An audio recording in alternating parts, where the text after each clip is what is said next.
Assalamualaikum warahmatullahi wabarakatuh. Kembali lagi di channel Pak Eris. Kali ini Pak Eris akan membahas 7 inspirasi R.A. Kartini untuk generasi milenial bertepatan tanggal 21 April 2021 ya. Sebelum dimulai, jangan lupa like, subscribe, dan share. Semoga bermanfaat bagi kita semua. Yuk kita bahas. Yang pertama, R.A. Kartini tidak sombong, berasal dari keluarga bangsawan dan ulama. Raden Ajeng Kartini lahir pada 21 April 1879 di Jepara.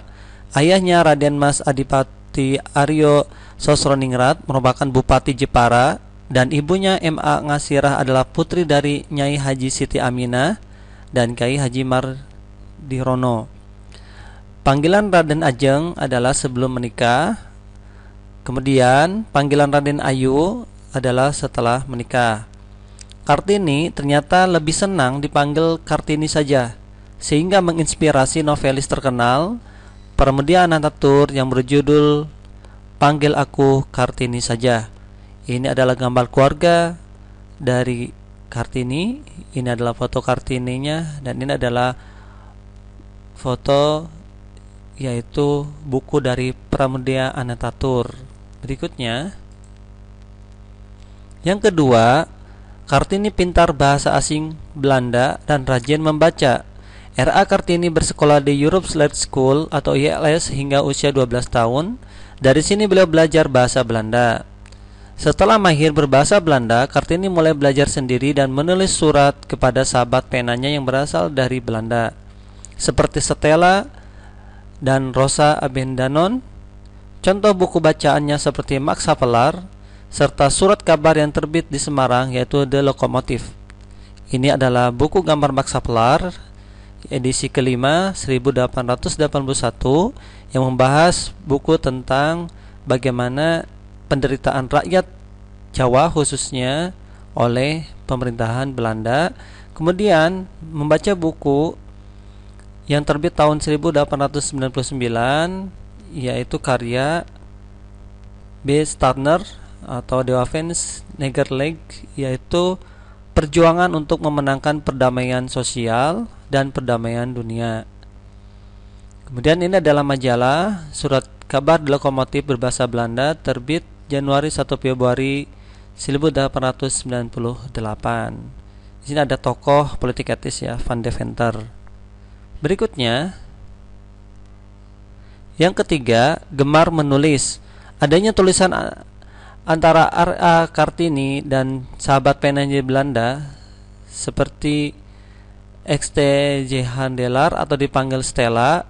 Selain Stella ada pula Rosa Amindanon, yaitu istri dari Menteri Kebudayaan, Agama dan Kerajinan Hindia Belanda di Indonesia, yaitu Jacques Hendrik Amindanon, yang menjabat 1900 sampai 1905.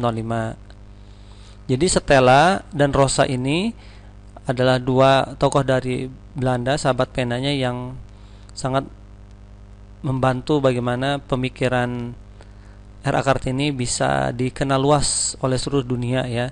Stella adalah tokoh feminisme yang memperjuangkan hak perempuan dan juga penulis novel serta jurnal-jurnal. Kemudian dibantu juga oleh Rosa Amindanon sebagai istri pejabat, yaitu Menteri Kebudayaan, Agama dan Kerajinan Hindia Belanda ya. Kemudian setelah Kartini wafat 17 September 1904 pada usia 25 tahun, Jacques Amindanon mengumpulkan dan membukukan surat-surat yang pernah dikirim R.A. Kartini pada teman-temannya yang di Eropa. Kemudian diberi judul Durchsteinstut Light, yang arti harafiahnya adalah dari kegelapan menuju cahaya pada 1911. Namun pada tahun 1922 Balai Pustaka menerbitkan dalam bahasa Melayu berjudul Habis Gelap Terbitlah Terang. Ini adalah buku kumpulan tulisan dari R.A. Kartini. Ini dibukukan oleh Jacques Amindanon sebagai Menteri Kebudayaan tadi. Kemudian diubah 1922 yang berjudul Habis Gelap Terbitlah Terang. Ini adalah Jacques Amindanon, Menteri Kebudayaan, Agama dan kerajinan Hindia Belanda di Indonesia. Berikutnya, yang keempat, terkesan dengan kitab suci Al-Quran. Saat menikah 12 November 1903 dengan Raden Adipati Djoyodiningrat, Kartini diberi hadiah terjemahan Al-Quran yang diberi nama Faid Al-Rahman fi Tafsir Quran oleh guru ngajinya, Kiai Soleh Darat. Saat membacanya, Kartini begitu terkesan dengan surat Al-Baqarah ayat 257 yang menyebutkan bahwa Allah yang membimbing orang-orang beriman dari gelap menuju cahaya.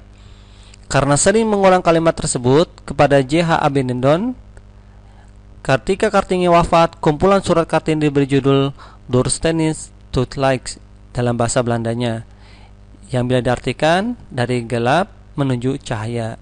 Ini adalah ayat suci Al-Qur'annya. A'udzubillahi minasyaitonirrajim. Bismillahirrahmanirrahim. Allahu waliyyul ladzina amanu yukhrijuhum minadh-dhulumati ilan nur. Shadaqallahul adzim. Ya, artinya tadi bahwa Allah lah yang membimbing orang-orang beriman dari yang gelap menuju cahaya. Berikutnya, yang kelima, memiliki cita-cita yang luhur.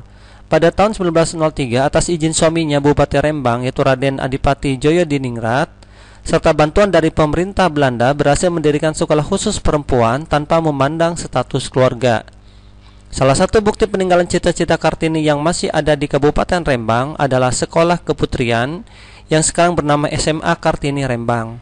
Cita-cita luhur tersebut menyentuh penggagas politik etis Konrad Theodor van Deventer untuk membuat Yayasan Kartini dan membangun gedung sekolah Kartini yang pertama di Semarang 1912, kemudian dibangun pula di Jakarta, Surabaya, dan Bogor. Ini adalah foto SMA Kartini di Rembang. Ini adalah Kartini School, ya. Dan ini adalah gedung sekolah juga Kartini. Berikutnya, yang keenam, peka terhadap potensi daerah. Kartini memperkenalkan ukiran Jepara ke Eropa. Selain membangun sekolah untuk perempuan sebagai bentuk perjuangan akan emansipasi wanita, Kartini juga memperkenalkan ukiran Jepara sampai ke Eropa. Karena tindakannya ini, maka pemerintah Hindia Belanda pada tahun 1929 mendirikan Avonberg Art School atau Sekolah Ukir Jepara sebagai penghargaan kepada Kartini. Jadi beliau sangat peka terhadap potensi daerahnya. Ketujuh, mahir memasak.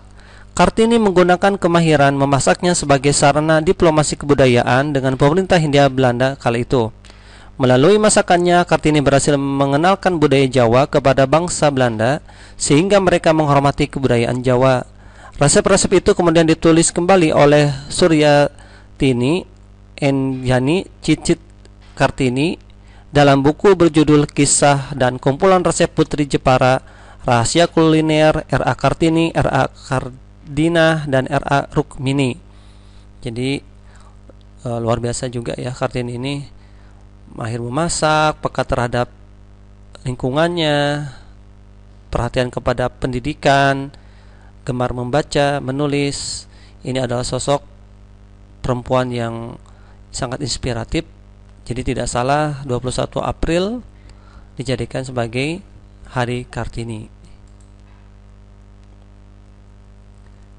Salah satu kutipan tulisan Kartini, "Saya ingin sekali berkenalan dengan seorang gadis modern yang berani, yang mandiri, yang menarik hati saya sepenuhnya, yang menempuh jalan hidupnya dengan langkah cepat, tegap, riang, dan gembira, penuh semangat dan keceriaan. Gadis yang selalu bekerja tidak hanya untuk kebahagiaan dirinya saja, tetapi juga berjuang untuk masyarakat luas, bekerja demi kebahagiaan banyak sesama manusia." Surat balasan dari Kartini kepada Stella pada tanggal 25 Mei 1899. Terima kasih perhatiannya. Selamat Hari Kartini 21 April. Wassalamualaikum warahmatullahi wabarakatuh.